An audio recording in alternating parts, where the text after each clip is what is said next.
राधे राधे दोस्तों, आपका हमारे YouTube चैनल दिव्य भक्ति ज्ञान वेद में हार्दिक स्वागत है। ओम नमो भगवते वासुदेवाय। आप सभी का दिन शुभ और मंगलमय हो। आशा है आपने इससे पहले का हमारा 15वां अध्याय जरूर सुना होगा। अब सुनिए आगे का वृतांत। श्री नारायण देव ऋषि से नारद जी बोले, हे महाप्रभ, नारद वाल्मीकि ऋषि ने जो परम अद्भुत चरित्र राजा दृढ़धनवा के बारे में कहा वह मैं तुम्हें सुनाता हूँ, तुम ध्यान से सुनो। वाल्मीकि ऋषि बोले, हे दृढ़धनव, हे महाराज, हमारे वचन को भी सुनिए। गुरुड़ जी के केशव भगवान की आज्ञा से इस प्रकार ब्राह्मण श्रेष्ठ से कहा। गुरुड़ जी बोले, हे श्रेष्ठ ब्राह्मण, हे दूजे श्रेष्ठ, तुमको इस जन्म में पुत्र का सुख नहीं है। यह जो वचन श्री हरि भगवान ने कहा है वह इस समय तुम्हारे लिए सत्य है। फिर भी प्रभु की कृपा से और स्वामी की आज्ञा पाकर मैं तुम्हें पुत्र दूंगा। हे तपोधन, हमारे ही अंश से तुम्हें पुत्र प्राप्त होगा। उस पुत्र के कारण तुम और गौतमी अपने मनोरथ को प्राप्त करोगे, किंतु उस पुत्र से होने वाला दुख भी तुम्हें अवश्य मिलेगा। हे दुशार्दुल, तुम धन्य हो जो तुम्हारी बुद्धि हरि भगवान में हुई। हरि भक्ति सकाम अथवा निष्काम हरि भगवान को दोनों ही प्रिय हैं।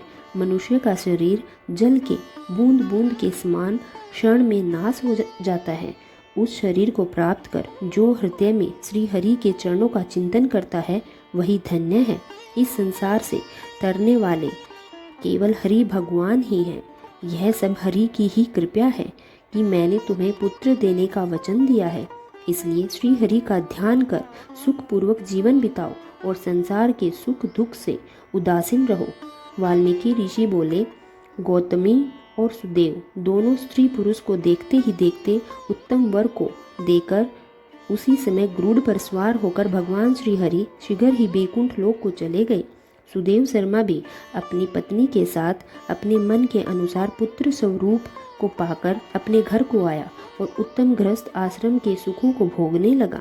कुछ समय बाद गौतमी गर्भवती हुई और 10वां महीना पूर्ण होने पर प्रसूति का समय आया और फिर गौतमी ने एक उत्तम पुत्र को जन्म दिया।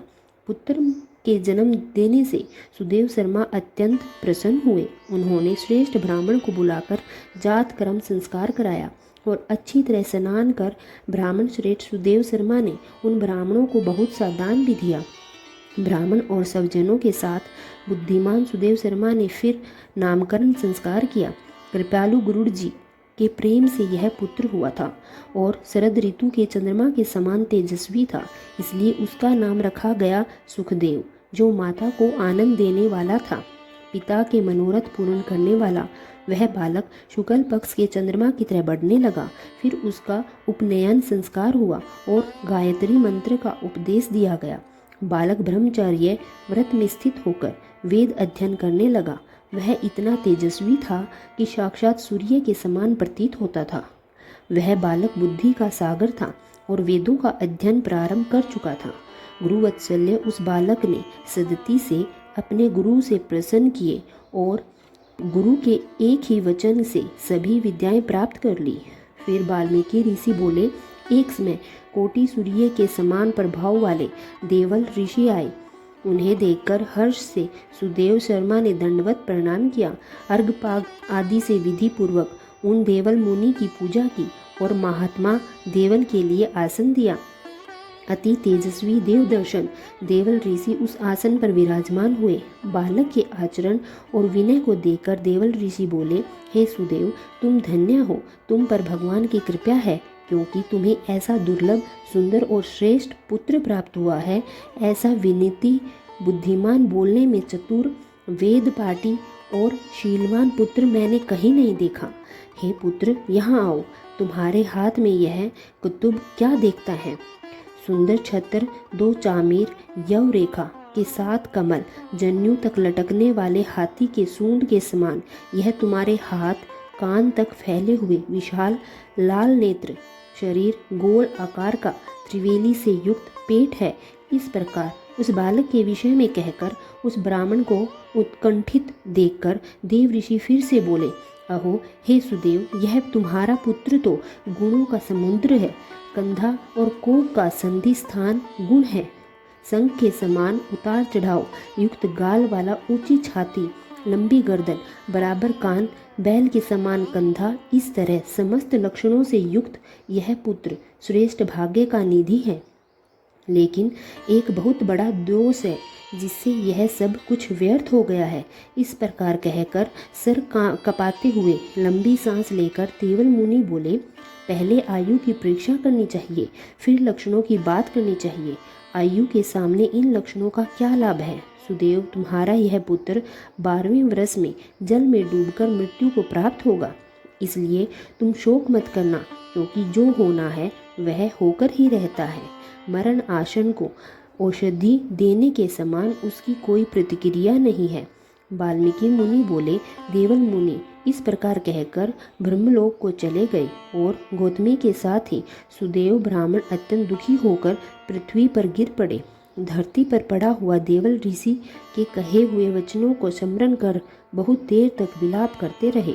तभी गौतमी ने धैर्य धारण करते हुए अपने पुत्र को गोद में लिया, प्रेम से उसका मुख चूमा और पति से बोली, हे धनुजराज, होने वाली वस्तु में कभी भय नहीं करना चाहिए। जो नहीं होने वाला है वह कभी नहीं होगा, और जो होने वाला है वह तो होकर ही रहेगा। क्या राजा नल, रामचंद्र और युधिष्ठिर को दुख प्राप्त नहीं हुआ? राजा बलि भी बंधन को प्राप्त हुआ, यादव नाश को प्राप्त हुए, हिरण्याक्ष कठिन वध को प्राप्त हुआ, वर्तासुर भी मृत्यु को प्राप्त हुआ, सहस्त्र अर्जुन का सिर काटा गया, रावण के भी उसी तरह सिर काटे गए। हे मुनि, भगवान रामचंद्र भी तो वन में जानकी जी के विरोह को प्राप्त हुए थे। राजश्री परीक्षित भी ब्राह्मण से मृत्यु को प्राप्त हुए थे।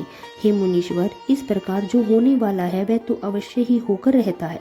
इसलिए हे नाथ, उठिए, सनातन श्री हरि भगवान का भजन करिए।